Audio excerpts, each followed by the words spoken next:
ಮುಖ್ಯಮಂತ್ರಿ ಸಿದ್ದರಾಮಯ್ಯನವರು ನಾಳೆ ಬೆಳಗ್ಗೆ ಉಪಹಾರ ಕೂಟವನ್ನು ಕರೆದಿದ್ದಾರೆ. Very major development. ಸಂಧಾನ ಸೂತ್ರದ ನಂತರದ ಸಂದರ್ಭದಲ್ಲೂ ಕೂಡ ತನ್ನ ಆಪ್ತ ಸಚಿವರು, ತಮ್ಮ ಆಪ್ತ ಬಳಗದ ಜೊತೆಗೆ ಸಿದ್ದರಾಮಯ್ಯನವರು ನಿನ್ನೆ ಕೂಡ ಮೀಟಿಂಗ್ ಮಾಡಿದ್ದಾರೆ. ಸೊ ನಾಳೆ ರಾಜಭವನಕ್ಕೆ ತೆರಳುವ ಪೂರ್ವದಲ್ಲಿ, ಅದಕ್ಕೂ ಮುಂಚಿತವಾಗಿ ನೋಡಿ, ತಮ್ಮ ಆಪ್ತರ ಜೊತೆ ಉಪಹಾರ ಕೂಟದಲ್ಲಿ ಸ್ವತಃ ಸಿದ್ದರಾಮಯ್ಯನವರು ಭಾಗಿಯಾಗ್ತಾರೆ. ಸಚಿವರಿಗೆ ಕಾವೇರಿ ನಿವಾಸದಲ್ಲಿ ಉಪಹಾರ. ಮುಖ್ಯಮಂತ್ರಿ ಕಚೇರಿಯಿಂದ ಈಗಾಗಲೇ ಸಂದೇಶ ಕೂಡ ರವಾನೆಯಾಗಿದೆ. ಹಾಗಾದ್ರೆ ಡಿ.ಕೆ. ಶಿವಕುಮಾರ್ ಈ ಒಂದು ಉಪಹಾರ ಕೂಟದಲ್ಲಿ ಭಾಗಿಯಾಗ್ತಾರಾ? ಅಫ್ಕೋರ್ಸ್, ಡಿ.ಕೆ. ಶಿವಕುಮಾರ್ ಉಪಹಾರ ಸಭೆಯಲ್ಲಿ ಭಾಗಿಯಾಗ್ತಾ ಇದ್ದಾರೆ.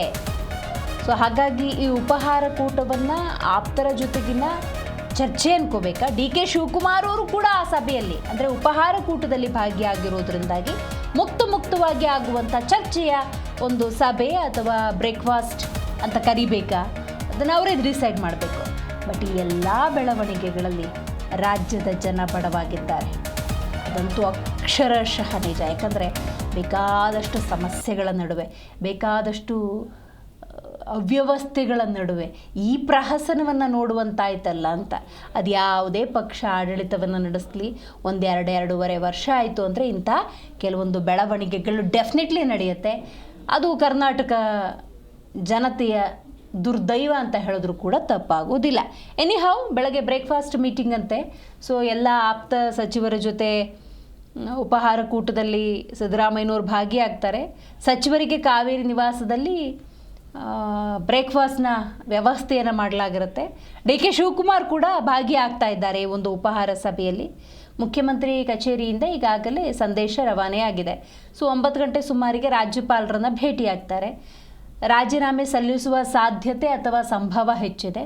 ಆ ನಂತರದ ಸಂದರ್ಭದಲ್ಲಿ ವರುಣಾ ಕ್ಷೇತ್ರದತ್ತ ಪ್ರಯಾಣ ಅನ್ನುವಂಥ ಮಾಹಿತಿ ಇದೆ. ಅದು ಆಗ್ತಾ ಇದ್ದಂಗೆ ಶಾಸಕಾಂಗ ಸಭೆ ಅಂದಾಗ ಶನಿವಾರ ಆ ಶಾಸಕಾಂಗ ಸಭೆಯಲ್ಲಿ ಬಹುತೇಕ ಭಾಗಿಯಾಗುವುದು ಡೌಟ್ ಅಂತಾನೆ ಹೇಳಲಾಗ್ತಾ ಇದೆ. ಹಾಗಾಗಿ ಈ ಕ್ಷಣಕ್ಕೂ ಕೂಡ ಮುಖ್ಯಮಂತ್ರಿ ಸಿದ್ದರಾಮಯ್ಯನವರ ತಲೆಯಲ್ಲಿ ಅದು ಯಾವ ವಿಚಾರ ಓಡ್ತಿರಬಹುದು, ಯಾವ ನಿರ್ಧಾರಕ್ಕೆ ಬರಬಹುದು, ಹೈಕಮಾಂಡ್ ಕೊಟ್ಟಿರುವಂಥ ಅಂಥ ಸೂತ್ರಗಳನ್ನು ನೋ ಅಂತ ಹೇಳಿ ರಿಜೆಕ್ಟ್ ಮಾಡಿದ್ದಾರೆ ಅನ್ನೋದಾದರೆ, ರಾಜ್ಯಸಭಾ ಸ್ಥಾನ ಇರ್ಬೋದು, ಅವ್ರ ಮಗನಿಗೊಂದು DCM ಪೋಸ್ಟ್ ಇರ್ಬೋದು, ಇದೆಲ್ಲವನ್ನ ಕೂಡ ಅವರು ಬೇಡ ಅಂತ ಹೇಳ್ತಿದ್ದಾರೆ ಅನ್ನೋದಾದರೆ, ಅವರ ಆಪ್ತ ಸಚಿವರಿಗೆ, ಅವರ ಕಾರ್ಯಕರ್ತರಿಗೆ, ಅವರ ಅಭಿಮಾನಿ ಬಳಗಕ್ಕೆ, ಅವರ ಕರ್ನಾಟಕಕ್ಕೆ ಇಷ್ಟು ದೊಡ್ಡ ಮ್ಯಾಂಡೇಟನ್ನು ಕೊಟ್ಟಿರುವಂತಹ ಕರ್ನಾಟಕದ ಜನತೆಗೆ ಯಾವ ಸಂದೇಶವನ್ನು ಸಿದ್ದರಾಮಯ್ಯನವರು ರವಾನೆ ಮಾಡ್ತಾ ಇದ್ದಾರೆ? ಇದು ಬಹಳ ಮುಖ್ಯ ಆಗುತ್ತೆ. ಸಂಪೂರ್ಣ ರಾಜಕೀಯದಿಂದ ನಿವೃತ್ತಿಯ ಅಥವಾ ತಮ್ಮದೇ ಆದಂತಹ ಬೇರೆ ಯಾವುದಾದ್ರೂ ಸೂತ್ರಗಳನ್ನು ಅಳವಡಿಸ್ಕೊಂಡು ಈ ನಿರ್ಧಾರಕ್ಕೆ ಬಂದಿದ್ದಾರೋ ನಿಜಕ್ಕೂ ಕೂಡ ಸದ್ಯಕ್ಕಂತೂ ಅರ್ಥವಾಗದಂತಹ ಸಂಗತಿ. ರೈಟ್, ಈ ಬಗ್ಗೆ ಹೆಚ್ಚಿನ ಡೀಟೇಲ್ಸನ್ನು ನಮ್ಮ ಪ್ರತಿನಿಧಿ ರಾಜಪ್ಪ ನೀಡ್ತಾ ಹೋಗ್ತಾರೆ. ರಾಜಪ್ಪ, ಹೈಕಮಾಂಡ್ ಕೊಟ್ಟಿರುವಂತಹ ಕೆಲವೊಂದು ಸೂತ್ರಗಳನ್ನು ಸಿದ್ದರಾಮಯ್ಯನವರು ಅಥವಾ ಆಫರ್ಗಳನ್ನು ರಿಜೆಕ್ಟ್ ಮಾಡಿದ್ದಾರೆ ಅನ್ನೋದಾದರೆ, ಸಿದ್ದರಾಮಯ್ಯನವರ ವಿಚಾರದಲ್ಲಿ ಈ ಕ್ಷಣಕ್ಕೂ ಕೂಡ ಗೊಂದಲ. ಅಂದರೆ ಅವರವರ ಕಾರ್ಯಕರ್ತರಿರ್ಬೋದು, ಆಪ್ತ ಸಚಿವರಿರ್ಬೋದು, ಅಷ್ಟು ದೊಡ್ಡ ಮ್ಯಾಂಡೇಟನ್ನು ಕೊಟ್ಟಿರುವಂತಹ ಕರ್ನಾಟಕದ ಜನತೆಗೆ ಯಾವ ಸಂದೇಶವನ್ನು ಕೊಡೋದಕ್ಕೆ ಹೊರಟಿದ್ದಾರೆ ಅಂತ. ಇದರ ನಡುವೆ ಬಹುತೇಕ ರಾಜೀನಾಮೆ ಕನ್ಫರ್ಮ್ ಅಂತಲೇ ಹೇಳ್ಬೋದಾ, ಹೆಂಗೆ?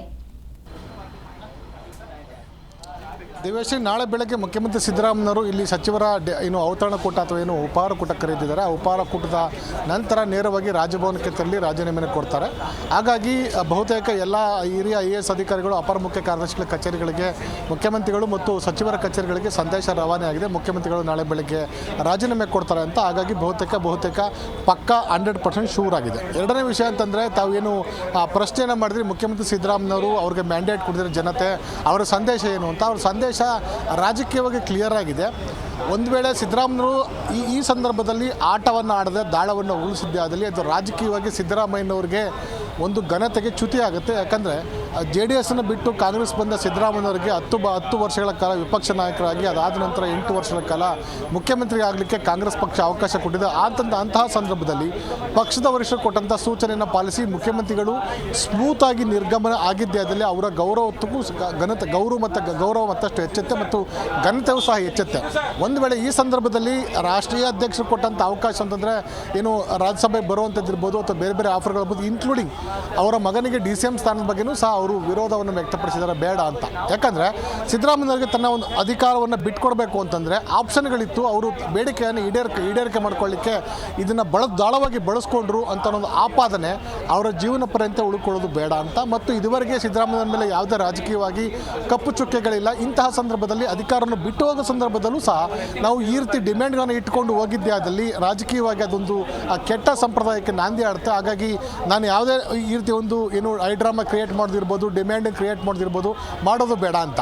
ಹಿಂದೆ ನಾವು ಯಡಿಯೂರಪ್ಪನವರ ಗಮನಿಸಿದ್ದೇವೆ. ಸದಾನಂದ ಗೌಡರು ಇರ್ಬೋದು, ಜಗದೀಶ್ ಶೆಟ್ಟರ್ ಇರ್ಬೋದು, ಅಥವಾ ಹಿಂದೆ ಆಗುವುದಂಥ ಹಲವಾರು ಮುಖ್ಯಮಂತ್ರಿಗಳು ವಿಶೇಷವಾಗಿ BJP ಸಂದರ್ಭದಲ್ಲಿ ಈ ರೀತಿ ಬೇರೆ ಬೇರೆ ಸಂಪ್ರದಾಯಗಳಿಗೆ ನಾಂದಿ ಆಡಿದ್ದಾರೆ. ಹತ್ತು ಕರೆದು ಕೊನೆಗೆ ಅಂತಿಮವಾಗಿ ಮೆರವಣಿಗೆ ಮಾಡಿಕೊಂಡು ರಾಜಭವನಕ್ಕೆ ತೆರಳಿ ಅಲ್ಲಿ ರಾಜೀನಾಮೆ ಸಲ್ಲಿಸಿ ನನಗೆ ದ್ರೋಹ ಆಯಿತು, ನನಗೆ ಮೋಸ ಆಯಿತು, ನನಗೆ ಅನ್ಯಾಯ ಆಯಿತು ಅಂತ ಹೇಳ್ಕೊಳ್ಳುವಂಥ ಪ್ರವೃತ್ತಿಯನ್ನು ಮಾಡಿದ್ದಾರೆ. ಆದರೆ ಸಿದ್ದರಾಮಯ್ಯನಿಗೆ ಆರತಿ ಆಗಿಲ್ಲ. ಸಿದ್ದರಾಮಯ್ಯನವರು ಬೇರೆ ಪಕ್ಷದಿಂದ JDS ಇಂದ ಕಾಂಗ್ರೆಸ್ ಬಂದರೂ ಸಹ ನೇರವಾಗಿ ಅವರಿಗೆ ತಟ್ಟೆನಲ್ಲಿ ಇಟ್ಟು ವೀಳದಲ್ಲೇ ಕೊಟ್ಟಂತೆ ಅವರಿಗೆ ಪ್ರತಿಯೊಂದು ಅಧಿಕಾರವನ್ನು ಕಾಂಗ್ರೆಸ್ ಪಕ್ಷ ಕೊಟ್ಟಿದೆ ಮತ್ತು ಅವರ ಶ್ರಮನೂ ಇದೆ.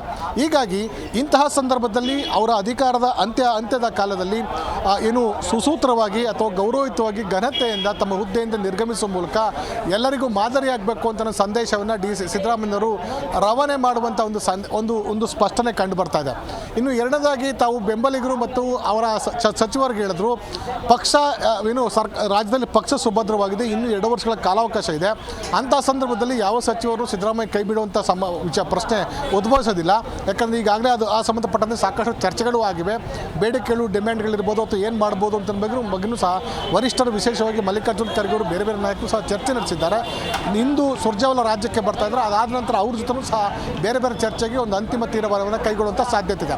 ಹೀಗಾಗಿ ಇವೆಲ್ಲವನ್ನ ನಾವು ಪರಿಗಣನೆ ತೆಗೆದುಕೊಂಡಿದ್ದಾದಲ್ಲಿ ಸಿದ್ದರಾಮಯ್ಯವರು ಒಂದು ರೀತಿ ರಾಜಕೀಯ ಐತಿಹಾಸಿಕ ನಿರ್ಣಯಕ್ಕೆ ಕೈಗೊಳ್ಳೋ ಜೊತೆಗೆ ಯಾವುದೇ ಗೊಂದಲಗಳಿದೆ, ತಮ್ಮೊಂದು ಜವಾಬ್ದಾರಿಯನ್ನು ನಿಭಾಯಿಸಿದ್ದೇನೆ, ಹಾಗಾಗಿ ಪಕ್ಷಕ್ಕೆ ಮತ್ತು ಸರ್ಕಾರಕ್ಕೆ ಅವಕಾಶ ಕೊಟ್ಟಂಥ ಪಕ್ಷಕ್ಕೆ ಕೃತಜ್ಞನಾಗಿದ್ದೇನೆ, ಋಣಿಯಾಗಿದ್ದೇನೆ ಅಂತ ಹೇಳ್ಬಿಟ್ಟು ಜನತೆಗೂ ಸಹ ಒಂದು ಥ್ಯಾಂಕ್ಸನ್ನು ಹೇಳಿ ಅವರು ತೆರಳುತ್ತಿದ್ದಾರೆ. ವಿಶೇಷ ಅಂದರೆ ನಾಳೆ ಮುಖ್ಯಮಂತ್ರಿ ಸಿದ್ದರಾಮಯ್ಯವರು ಇಲ್ಲಿ ಒಂದು ಕಾವೇರಿನಲ್ಲಿ ಬೆಳಗ್ಗೆ ಉಪಹಾರ ಕೂಟವನ್ನು ಮುಗಿಸಿ ನೇರವಾಗಿ ಲೋಕಭವನಕ್ಕೆ ತೆರಳಿ ರಾಜ್ಯಪಾಲರಿಗೆ ರಾಜೀನಾಮೆ ಸಲ್ಲಿಸಿದ ನಂತರ ಅವರು ಇಲ್ಲಿಂದ ನೇರವಾಗಿ ವರ್ಣಕ್ಕೆ ತೆರಳುತ್ತಾ ಇದ್ದಾರೆ. ಹಾಗಾಗಿ ಮುಂದಿನ ದಿನಗಳಲ್ಲಿ ಆಗುವಂಥ ರಾಜಕೀಯ ಬೆಳವಣಿಗೆಗಳಿಗೆ ಬಹುತೇಕ ಮುಖ್ಯಮಂತ್ರಿ ಸಿದ್ದರಾಮಯ್ಯವರು ಅಥವಾ ರಾಜೀನಾಮೆ ಕೊಟ್ಟ ನಂತರ ಮಾಜಿ ಆಗುವಂಥ ಸಿದ್ದರಾಮಯ್ಯವರು ಲಭ್ಯತೆ ಬಹುತೇಕ ಕಡಿಮೆ ಆಗುತ್ತೆ. ಯಾಕಂದರೆ ಅವರು ಈ ಎಲ್ಲ ಪ್ರಕ್ರಿಯೆಗಳಿಂದ ದೂರ ಉಳಿಯುವಂಥ ಒಂದು ಚಿಂತನೆ ನಡೆಸಿದ್ದಾರೆ. ಮತ್ತು ರಾಜಕೀಯವಾಗೂ ಸಹ ಇದನ್ನು ಅಜ್ಞಾತವಾಸ ಅಥವಾ ಸನ್ಯಾಸತ್ವ ಅಂತ ಹೇಳೋದು ತಪ್ಪಾಗೋದಿಲ್ಲ. ಅದನ್ನು ಆ ಥರ ನಿರ್ಣಯವನ್ನು ಸಿದ್ದರಾಮಯ್ಯವರು ಕೈಗೊಂಡಿದ್ದಾರೆ ಅಂತ ಅನುಮಾನವೂ ಸಹ ಬರ್ತಾ ಇದೆ. ಆದರೆ ನಾಳೆ ರಾಜೀನಾಮೆ ಕೊಟ್ಟ ನಂತರ ಸಿದ್ದರಾಮಯ್ಯವರು ಅವರ ನಡೆ ಏನಿರ್ತದೆ, ಅವರ ನುಡಿ ಏನಿರ್ತದೆ ಮತ್ತು ಅವರ ಪ್ರಕ್ರಿಯೆಗಳು, ಯಾಕೆಂದರೆ ಅವರ ಬೆಂಬಲಿಗರು ಹಲವಾರು ಜನ ಈಗಲೂ ಸಹ ಮಂತ್ರಿಗಳು ಮುಖ್ಯಮಂತ್ರಿ ಸಿದ್ದರಾಮಯ್ಯ ಹೇಳ್ತಿದ್ದಾರೆ, ಯಾವುದೇ ಕಾರಣಕ್ಕೂ ನೀವು ರಾಜೀನಾಮೆ ಕೊಡಬೇಡಿ, ನಾವು ಪಕ್ಷದ ವರಿಷ್ಠರನ್ನು ಮತ್ತೊಮ್ಮೆ ಮನವೊಲಿಸ್ತೇವೆ.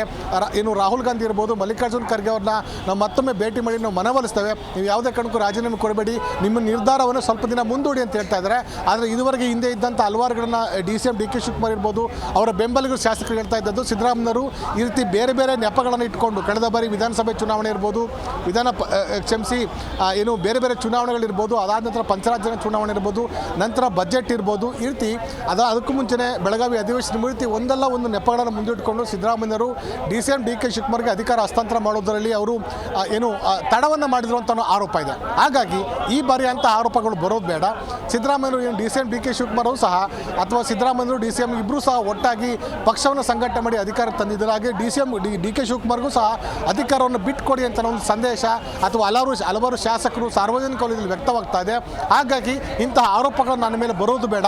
ನಾವು ಸುಸೂತ್ರವಾಗಿ ಅಧಿಕಾರನ ಬಿಟ್ಟುಕೊಟ್ರೆ ಆ ಒಂದು ಮುಂದಿನ ಇದೊಂದು ರಾಜಕೀಯವಾಗಿ ಒಂದು ನಿರ್ಣಯ ಮಹತ್ವದಾಗುತ್ತೆ ಮತ್ತು ಆ ಮೂಲಕ ಒಂದು ಸ್ಪಷ್ಟ ಸಂದೇಶ ರವಾನೆ ಮಾಡಿದಂಗೆ ಆಗುತ್ತೆ. ನನಗೆ ಅಧಿಕಾರ ಕೊಟ್ಟಂಥ ಪಕ್ಷ ಮತ್ತು ಸರ್ಕಾರಕ್ಕೆ ಎಲ್ಲರಿಗೂ ಗೌರವ ಕೊಟ್ಟಂತಾಗುತ್ತೆ ಅನ್ನೋ ನಿಟ್ಟಿನಲ್ಲಿ ಇಂಥ ನಿರ್ಣಯವನ್ನು ಕೈಗೊಂಡಿದ್ದಾರೆ. ಅದು ಸ್ವಾಗತಾರ್ಹ ವಿಚಾರ ಮತ್ತು ಅದು ಸೂಕ್ತನೂ ಸಹ ಸರಿ.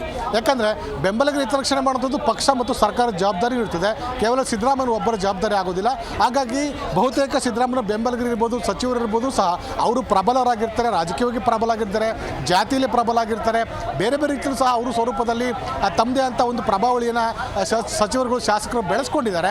ಆದರೆ ಎಲ್ಲ ಒಂದು ಸಂದರ್ಭದಲ್ಲಿ, ಚುನಾವಣಾ ಸಂದರ್ಭದಲ್ಲಿ, ಬೇರೆ ಬೇರೆ ಸಂದರ್ಭದಲ್ಲಿ ಮತದಾರರನ್ನ ಸೆಳೆಯುವ ನಿಟ್ಟಿನಲ್ಲಿ ಸಿದ್ದರಾಮಯ್ಯನವರ ಒಂದು ಚಾಪು, ಸಿದ್ದರಾಮಯ್ಯನವರ ಪ್ರಚಾರ ಅನಿವಾರ್ಯ ಆಗ್ತಿತ್ತು. ಆ ಒಂದು ವಿಚಾರದಲ್ಲಿ ಮುಂದಿನ ದಿನಗಳಲ್ಲಿ ಸಿದ್ದರಾಮಯ್ಯ ಈ ಒಂದು ಚುನಾವಣಾ ಪ್ರಕ್ರಿಯೆ ಅಥವಾ ಚುನಾವಣಾ ಪ್ರಚಾರದಿಂದ ಹಿಂದೆ ಸರಿತಾರ ಅನ್ನೋದು ಒಂದು ಅನುಮಾನ ಇದೆ. ಯಾಕಂದರೆ ಮುಂಬರುವಂಥ ಚುನಾವಣೆ, ಜಿಲ್ಲಾ ಪಂಚಾಯತ್ ತಾಲೂಕು ಪಂಚಾಯತ್ ಚುನಾವಣೆ ಇರ್ಬೋದು, GBA ಚುನಾವಣೆ ಇರ್ಬೋದು, ಮುಂದೆ ವಿಧಾನ ಪರಿಷತ್ ಚುನಾವಣೆಗಳು ಎದುರಾಗ್ತವೆ. ಅಂತಹ ಚುನಾವಣೆಗಳಿಗೆ ಸಿದ್ದರಾಮಯ್ಯ ಅವರು ಲಭ್ಯರಿರ್ತಾರ ಅಂತ ಇನ್ನೂ ಸ್ಪಷ್ಟನೆ ಸಿಕ್ಕಿಲ್ಲ. ಹಾಗಾಗಿ ಇವೆಲ್ಲವೂ ಸಹ ಮುಂದಿನ ದಿನಗಳಲ್ಲಿ ದಿನದಿಂದ ಆಗುವಂಥ ಬೆಳವಣಿಗೆ ಮೇಲೆ ಇವೆಲ್ಲವೂ ಸಹ ವ್ಯಕ್ತವಾಗ್ತಾ ಹೋಗ್ತವೆ. ಜೊತೆಗೆ CM DK ಶಿವಕುಮಾರ್ ಅವರು ಸಹ ಸಿದ್ದರಾಮಯ್ಯ ಬಣದ ಶಾಸಕರ ಬಗ್ಗೆ, ಸಿದ್ದರಾಮಯ್ಯ ಬಣದ ಬೆಂಬಲಿಗರ ಬಗ್ಗೆ, ಅವರ ಸಚಿವರ ಬಗ್ಗೆ ಯಾವ ಧೋರಣೆಯನ್ನು ತಾಳ್ತಾರೆ, ಯಾವ ವರ್ತನೆಯನ್ನು ಪ್ರದರ್ಶನ ಮಾಡ್ತಾರೆ ಮತ್ತು ಅವರ ಅಭಿಪ್ರಾಯಗಳು, ಅವರ ರೀತಿ ನೀತಿಗಳು ಹೇಗಿರ್ತದೆ ಅಂತ ಅನ್ನೋದು ಸಹ ಗಣನೆಗೆ ಬರ್ತಾ ಇದೆ. ಹಾಗಾಗಿ ಮುಂದಿನ ದಿನಗಳಲ್ಲಿ ಸಿದ್ದರಾಮಯ್ಯನವರ ಬಣದ ಶಾಸಕರನ್ನು, ಸಚಿವರನ್ನು ಗಣನೆಗೆ ತೆಗೆದುಕೊಳ್ತಾರ ಅಥವಾ ಅದನ್ನು ನಿರ್ಲಕ್ಷಿಸ್ತಾರ, ಆ ಮೂಲಕನೂ ಸಹ DK ಶಿವಕುಮಾರ್ ಸಂದೇಶವನ್ನು ರವಾನೆ ಮಾಡಬೇಕಾಗತ್ತೆ. ಸಿದ್ದರಾಮಯ್ಯವರು ಎಷ್ಟು ಸ್ಮೂತಾಗಿ ರಾಜಕೀಯವನ್ನು ಬಿಟ್ಕೊಡ್ತಾರೆ, ಅದೇ ರೀತಿ CM DK ಶಿವಕುಮಾರ್ ಅವರು ಸಹ ಸಿದ್ದರಾಮಯ್ಯನವ್ರನ್ನ, ಅವರ ಬೆಂಬಲಿಗರನ್ನ, ಅವರ ಕಾರ್ಯಕರ್ತರನ್ನ ಗೌರವಯುತವಾಗಿ ಅದೇ ರೀತಿ ಘನತೆಯನ್ನು ನಡೆಸ್ಕೋಬೇಕಾದ ಜವಾಬ್ದಾರಿ ಸಹ DK ಶಿವಕುಮಾರ್ಗೆ ಇರಬೇಕಾಗ್ತದೆ. ಹಾಗಾಗಿ ಮುಂದಿನ ದಿನಗಳ ರಾಜಕೀಯದಲ್ಲಿ ದೊಡ್ಡ ಮಟ್ಟದಲ್ಲಿ ಈ ಒಂದು ವಿಚಾರ ಚರ್ಚೆಗೆ ಗ್ರಾಸವಾಗುತ್ತೆ ಮತ್ತು ದೊಡ್ಡ ಸಂದೇಶ ರವಾನೆ ಆಗಲಿಕ್ಕೆ ಒಂದು ಕಾಲ ಸನ್ನಿಹಿತವಾಗಿದೆ. ದಿವ್ಯಶ್ರೀ, ಥ್ಯಾಂಕ್ ಯು ನಿಮ್ಮೆಲ್ಲ ಮಾಹಿತಿಗಾಗಿ ರಾಜಪ್ಪ.